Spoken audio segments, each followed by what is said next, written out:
ಮದುವೆ ಇಂಥದ್ದು ಅವರು ಕಳ್ಳರು ಮದುವೆ ಆಗೋದು ಅದ್ರ ಬಗ್ಗೆ ನಾನು ಹೇಳೋಕ್ಕೆ ಇಷ್ಟಪಡೋದು. ಯಾಕಂದರೆ ಅವನು 12 ವರ್ಷದಿಂದ ಅವರು ಇಬ್ಬರು ಅವನು ನಮ್ಮ ಮನೇಲೇ ಇದ್ದವ, 12 ವರ್ಷದಿಂದ ನಮ್ಮ ಮನೇಲೇ ಇದ್ದವ, ಕಳ್ಳವ, ಅವಳು ಕಳ್ಳರು, ಇಬ್ಬರಿಗೂ ಕಳ್ಳರು ಮದುವೆ ಆದರು.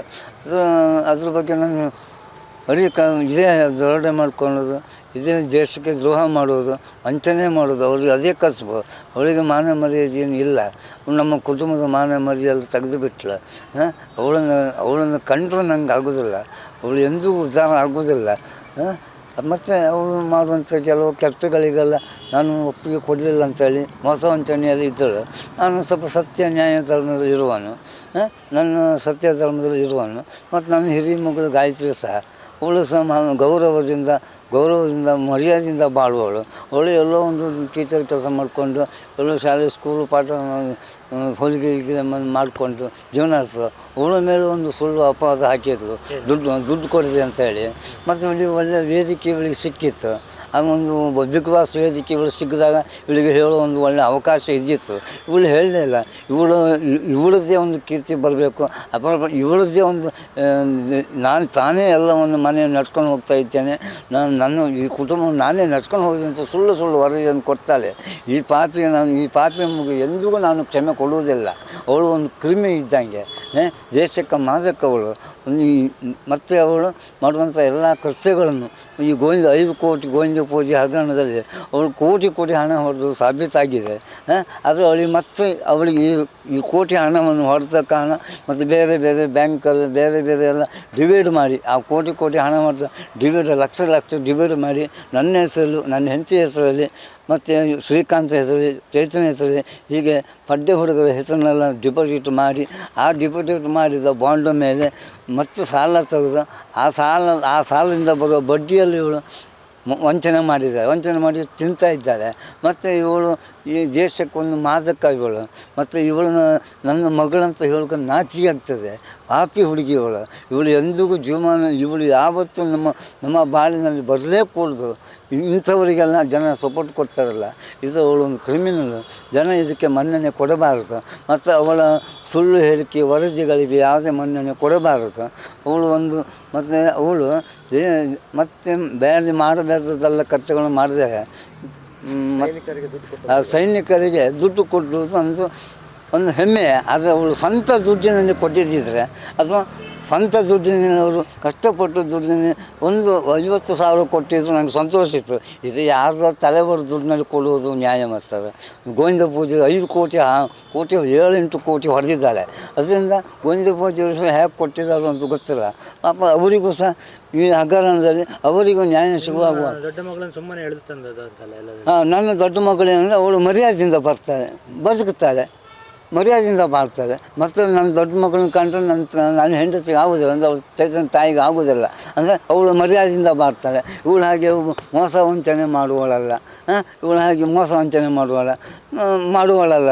ಅವಳು ಎಲ್ಲೋ ಒಂದು ಶಾಲೆ ಟೀಚರ್ ಕೆಲಸ ಮಾಡಿಕೊಂಡು, ಸಣ್ಣ ಪುಟ್ಟ ಹೊಲಿಗೆ ಮಾಡ್ಕೊಂಡು, ಪಾಠ ಗೀಟ ಹೇಳ್ಕೊಂಡು ಮರ್ಯಾದೆಯಿಂದ ಗೌರವದಿಂದ ನನ್ನಾಗೆ ಛಲವಾದಿ ಅವಳು. ನಾನು ಗೌರವದಿಂದ ಬದುಕಬೇಕು, ಗೌರವದಿಂದ ಬಾಳಬೇಕು, ನಮ್ಮ ತಂದೆಗೆ ಒಂದು ಹೆಸರು ತರಬೇಕು. ಅದು ನನ್ನ ತಂದೆ ಬಾಲನಾಯ್ಕರು. ಅವರು ಗೌರವ ಮಾಸ್ಟರ್ ಆಗಿ ಶಾಲೆಯಲ್ಲಿ 100 ವಿದ್ಯಾರ್ಥಿಗಳಿಗೆ ಪಾಠ ಹೇಳಿಕೊಟ್ಟ ನನ್ನ ತಂದೆ ದಿವಂಗತ ಬಾಲಮಾಸ್ಟರು. ನನ್ನ ತಂದೆ ತುಂಬ ಹೆಸರುವಾಸಿಯಾದರು.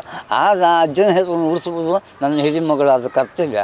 ಅದನ್ನು ಭಾವನೆ ಇಟ್ಟುಕೊಂಡು ನನ್ನ ಅಜ್ಜ ಗೌರವದಿಂದ ಬದುಕಿದ್ರು. ನನ್ನ ಅಪ್ಪನೂ ನಾನೆಲ್ಲೋ ಹೋಟ್ಲಲ್ಲಿ ಕೆಲಸ ಮಾಡಿಕೊಂಡು, ದೋಸೆ ಹೊಯ್ಕೊಂಡು, ಟೀ ಕಾಫಿ ಮಾಡಿಕೊಂಡು, ಈ ಹೋಟ್ಲ್ ಗ್ಲಾಸ್ ತೊಳ್ಕೊಂಡು ಜೀವನ ಮಾಡ್ತೇವೆ. ಒಂದು ಸತ ಅನ್ನ ಹಾಕೋ ಯೋಗ್ಯತೆ ಇವಳಿಗಿಲ್ಲ.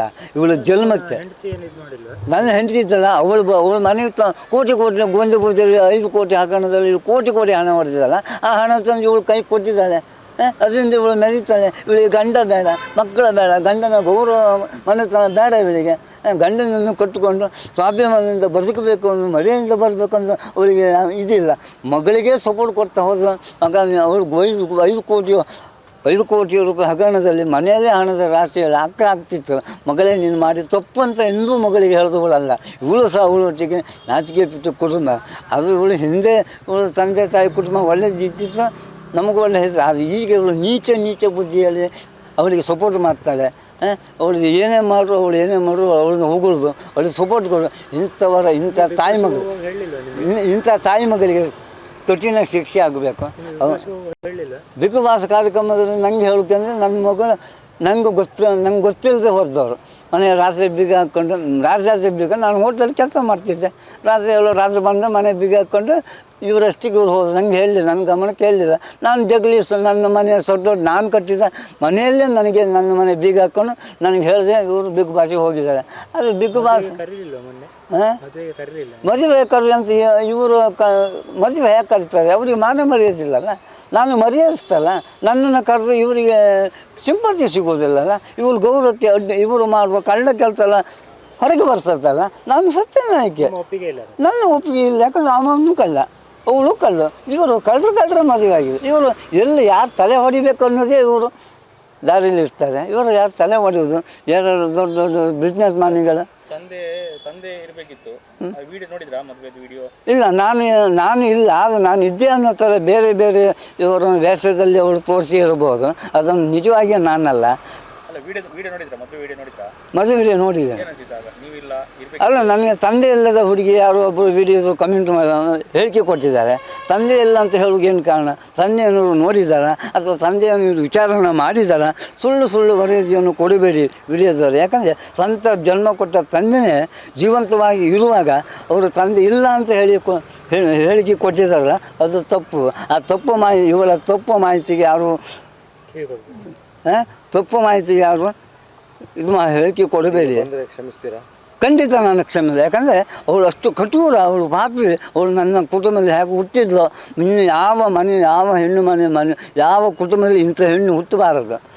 ಮತ್ತು ಹೇಳ್ಕೊಂಡು ಸುಳ್ಳು ಎಲ್ಲ ಹೇಳೋದು ಸುಳ್ಳು. ಅವಳು ಬಿಗ್ ಬಾಸಲ್ಲಿ ಅಥವಾ ಯಾವುದೋ ಒಂದು ಟಿ ವಿಯ ಕಾರ್ಯಕ್ರಮದಲ್ಲಿ ಎಲ್ಲ ಇವಳ ಬಗ್ಗೆ ಹೆಮ್ಮೆ ಕೊಡ್ತಾರೆ. ದಯವಿಟ್ಟು ಅವಳ ಬಗ್ಗೆ ಎಲ್ಲೂ ಹೆಮ್ಮೆ ಹೇಳಿಕೆಯನ್ನು ಕೊಡಬೇಕು. ನನಗೆ ಬಿಗ್ ಬಾಸ್ ಹೋದ ಬಗ್ಗೆ ನನಗೇನು ಮಾಹಿತಿ ಇಲ್ಲ. ಯಾಕಂದರೆ ಅವ್ರು ನನ್ನ ಹೆಂಡತಿ ಮನೆ ಬೀಗ ಹಾಕ್ಕೊಂಡು ನಾನು ಕಟ್ಟಿದ ಮನೆಯೇ. ನಾನೇ ಒಂದು 25 ವರ್ಷ ಹಿಂದೆ 10 ಲಕ್ಷ ಖರ್ಚು ಮಾಡಿ ಮನೆ ಕಟ್ಟಿದ್ದೇನೆ. ನಾನು ಕಟ್ಟಿದ ಮನೆಯೇ ನನ್ನನ್ನು ಹೊರಗಡೆ ಮನಸಿ ನಾನು ಕೆಲಸಕ್ಕೆ ಹೋಗಿ ಬರೋ ರಾತ್ರಿ ಒಂದು 10 ಗಂಟೆ ಆಗಿರ್ಬೋದು. ಅಲ್ಲೇ ಹೋಟ್ಲಲ್ಲಿ ಇದ್ದಿದ್ದೆ, ಅದು ಕುಂದಾಪುರ ಹೋಟ್ಲಲ್ಲೇ ನಾನು KSRT ಹೋಟೆಲಲ್ಲಿ ಕೆಲಸ ಮಾಡ್ತಿದ್ದೆ. ಆವಾಗ ಒಳಗಡೆ ಕೌಂಟ್ರ್ ಕೆಲಸ ಮಾಡ್ತಿದ್ದೆ. ಇವಳು ನನಗೆ ವಿಷಯನೇ ಹೇಳದೆ ತಾಯಿ ಮಗಳು ಇವರೇ ಮನೆ ಬೀಗ ಹಾಕ್ಕೊಂಡು ಕೀಸ ಹಿಡ್ಕೊಂಡು ಹೋಗಿದ್ದಾರೆ. ಮನೆಯ ಕೀ ಹಿಡ್ಕೊಂಡು ನಾನು ಕಟ್ಟಿದ ಮನೆ ಬೀಗ ಹಾಕಿ ಇವರೇ ಕಟ್ಟಿದ್ದೇನೆ ಅನ್ನುವ ಲೆಕ್ಕದಲ್ಲಿ ನನ್ನನ್ನು ಹೊರಗೆ ಜಗಳಿಯಲ್ಲಿ ಮಚ್ಚಾಗಿ ಮಾಡಿ ಒಂದು ಸತ ಅನ್ನನೂ ಸಹ ಕೊಡದೆ, ಒಂದು ಗ್ಲಾಸ್ ನೀರು ಕೊಡದೆ ರಾತ್ರಿ ಹೋಗಿದ್ದಾರೆ. ನಾನು ಮತ್ತು ನಾನು TV ನನ್ನ ಮೊಬೈಲಲ್ಲಿ ಯೂಟ್ಯೂಬಲ್ಲಿ ನನಗೆ ಗೊತ್ತಾಯಿತು ಇವರು ಬಿಗ್ ಬಾಸಿಗೆ ಹೋಗಿದ್ದಾರೆ. ಮತ್ತು ಬಿಗ್ ಬಾಸಿಗೆ ಇಲ್ಲ, ನನ್ನ ಯಾವುದೂ ಅವ್ರು ಕರೀಲಿಲ್ಲ. ನನ್ನ ಎಲ್ಲೂ ಅಪ್ಪ ಅಂತ ಅಡ್ವರ್ಟೈಸ್ಮೆಂಟ್ ಕೊಡಲೇ ಇಲ್ಲ. ಅವಳ ಅಪ್ಪ ಇಲ್ಲ ಅನ್ನೋದೇ ಮಾತ್ರ ಹೇಳೋದು. ದ್ವೇಷ ಅಂದರೆ ನಾನು ಸತ್ಯ ಧರ್ಮವನ್ನು ಕಾಪಾಡ್ತೇನೆ. ಇವಳು ಕಳ್ಳಾಟಿಗೆಲ್ಲರೂ ನಾನು ಹೇಳಿಬಿಡ್ತೀನೋ, ಅಯ್ಯೋ ಅಪ್ಪನ ಮುಖ ತೋರಿಸ್ದ ಆ ಗಂಟ ಅದಕ್ಕೆ ಮಾನ ಎಲ್ಲ ಮರಿದೆ. ಅದು ನನ್ನ ಬಗ್ಗೆ ಎಲ್ಲ ಊರು ತುಂಬ ಹೇಳ್ಕೊಂಡು ತಿರುಗುತ್ತೆ. ಚೈತ್ರ ಮಗಳು ಅಂದರೆ ನಾನು ನನ್ನ ಮಗಳು ಅಂತ ಹೇಳ್ತೇನೆ, ಹೆಮ್ಮೆ ಪಡ್ತೇನೆ ಅಂತೇಳಿ ನನ್ನ ಮೇಲೇ ದ್ವೇಷ ಚಾರು. ನನ್ನ ದೊಡ್ಡ ಮಗಳು ಗಾಯತ್ರಿ, ಅವಳು ಮರ್ಯಾದೆಯಿಂದ ಗೌರವದಿಂದ ಟೀಚರ್ ಕೆಲಸ ಮಾಡಿಕೊಂಡು ಸಣ್ಣ ಪುಟ್ಟ ಹೊಲಿಗೆ ಮಾಡಿಕೊಂಡು ಗೌರವದಿಂದ ಬಾಳ್ತಾಳೆ. ಯಾರು ಹಂಗಿಲ್ಲ, ಯಾರು ಸ್ವಾಭಿಮಾನ. ನಮ್ಮ ಮದುವೆ ಅಂದರೆ ಮದುವೆ ಅಂತ ಹೋಗೋದು ಮಾರು.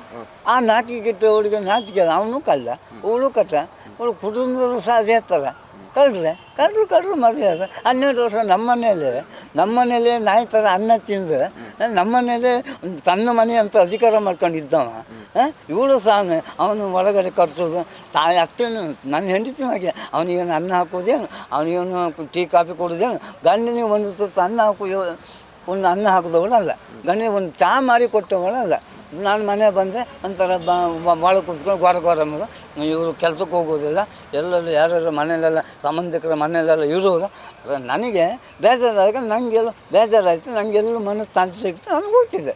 ನನಗೆ ಹೆಂಡತಿ ನನಗೆ ಮನೆಯಲ್ಲಿ ನೆಮ್ಮದಿ ಕೊಡ್ತಾ ಇಲ್ಲ. ಆದ ಕಾರಣ ನನ್ನ ಮಗಳ ಮನೆಗೂ ಅದು ನನ್ನ ಭಾವನ ಕೂಡ ನನ್ನ ಅಕ್ಕನ ಕುಟುಂಬ ಮನೆಗೆ ಹೋಗ್ತಿದ್ದೆ. ಮದುವೆಗೆ ಆಮಂತ್ರಣ ಇತ್ತ? ನನ್ನ ಮದುವೆಗೆ ಆಮಂತ್ರಣ ಇದೆ. ಮದುವೆ 4 ದಿವಸ ಇರುವಾಗ ನೀವು ಮದುವೆಗೆ ಬರಬೇಕು, ನೀವು ಮದುವೆ ಬರೋದು ನನಗೆ 5 ಲಕ್ಷ ಹಣ ಕೊಡಬೇಕಂತ ನಂಗೆ ಡಿಮ್ಯಾಂಡ್ ಇಟ್ಟರು. ಯಾರು?